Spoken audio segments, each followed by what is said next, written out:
How to add withdrawal address on Binance. Here's how. Initially launch the Binance app on your mobile device. On the main screen of the app, you will see the Binance logo at the top left. Tap this logo to open the menu. At the top right corner of the menu, tap on the settings icon to open the settings page.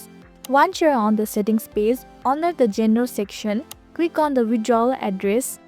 On the withdrawal address page, tap the plus icon located at the top right to start adding a new withdrawal address. Now you will need to choose the coin. You can either scroll to the list of available coins or use the search bar at the top to quickly find the coin you are looking for.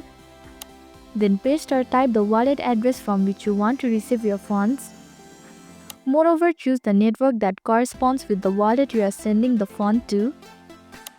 Likewise, you will be asked to select the origin of the withdrawal address. This typically refers to the source of the wallet where the funds will be sent. And hit the confirm button. Once all the information is filled out, hit save to add your new withdrawal address. Binance will verify the address. Once confirmed, it will be stored in your account for the future use. That's all. I hope this video helped.